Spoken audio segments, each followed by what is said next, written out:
eu não cresci sonhando em ser mãe solo. Eu cresci querendo uma família completa, uma família margarina, sabe? E quando a vida saiu como eu não esperava, o medo chegou. Medo do julgamento, medo de parecer fracassada, medo de não dar conta emocionalmente, financeiramente e socialmente. Mas principalmente, medo do meu filho crescer sem pai. Eu não cresci sem pai, meus pais ficaram juntos até o meu pai falecer. Eles quiseram sim se divorciar por diversas vezes. Brigavam na nossa frente, mas permaneciam casados. E eu cresci com a mentalidade de que, apesar das brigas, o mais importante era ver os meus pais juntos. Eu lembro que me entristecia muito vê-los brigando e eu prometi pra mim mesma que o meu filho não presenciaria esse tipo de situação. E então eu achava que bastava não brigar na frente do Teodoro. Mas o meu casamento chegou num ponto em que não havia mais admiração, respeito e muito menos amor. E eu comecei a entender que eu precisava fazer uma escolha que seria bom para o meu futuro, e não necessariamente para o futuro do Teodoro. Até porque ele vai voar daqui uns 15 anos, vai ter a própria vida dele. E se tem algo que é valioso nesse mundo, é o tempo. Eu não podia perder mais tempo. Mas sim, eu passei muito tempo resistindo a essa decisão do divórcio, pensando no Teodoro. Eu não queria que ele crescesse sem pai. Eu sei que independente das brigas, da separação, pai é pai. Só que eu já sentia que ele seria ausente porque ele era ausente morando junto. E aí, claro, pensando no futuro do Teodoro, eu comecei a refletir. Se eu me coloco numa posição de desvalorização, de desrespeito, isso com certeza refletiria no futuro do Teodoro, futuros relacionamentos amorosos dele. E eu quero criar um homem de valor. Ou seja, para eu criar um homem de valor, eu comecei a entender que eu preciso ter o meu valor, que eu precisava estar saudável, feliz, me amar, para eu passar isso para ele. Mas mesmo entendendo tudo isso, o medo existia. Até que um dia, depois de uma briga muito feia com o pai do Teodoro, eu saí sozinha, dirigindo, deixei o Teodoro com a minha mãe. E eu tava chorando, conversando com Deus, inclusive. Eu tava esgotada emocionalmente falando. E eu fui até a casa do meu primo, que as orações dele sempre foram incríveis.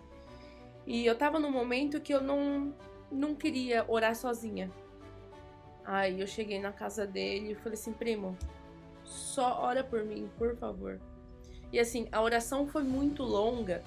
E eu quero trazer só um trechinho dessa oração para esse episódio.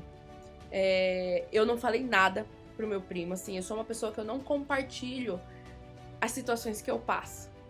Então, inclusive, tá sendo bem desafiador esse podcast para mim.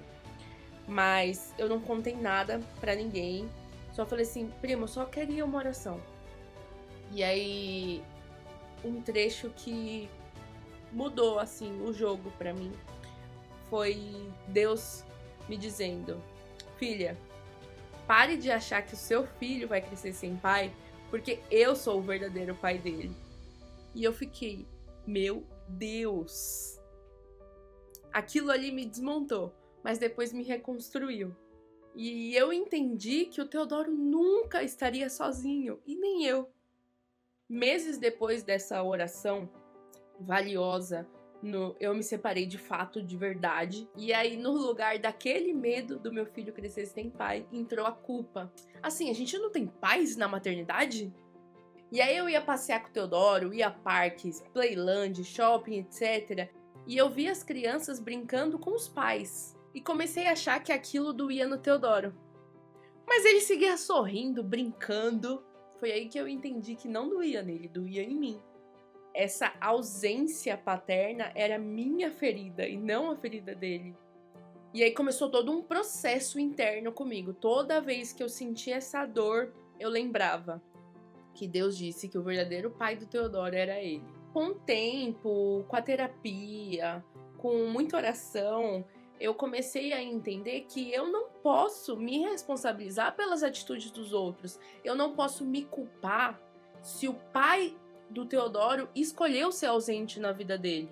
O que eu posso fazer é oferecer apoio, oferecer colo, para quando essa ausência realmente doer no Teodoro, porque eu imagino que uma hora ou outra isso realmente vai fazer falta para ele, sei lá, na fase da adolescência, na fase adulta. E o importante é que eu sempre estarei lá, segurando a mão do meu filho, para que essa dor dele, se existir essa dor, ou esses reflexos da ausência, não o prejudiquem tanto.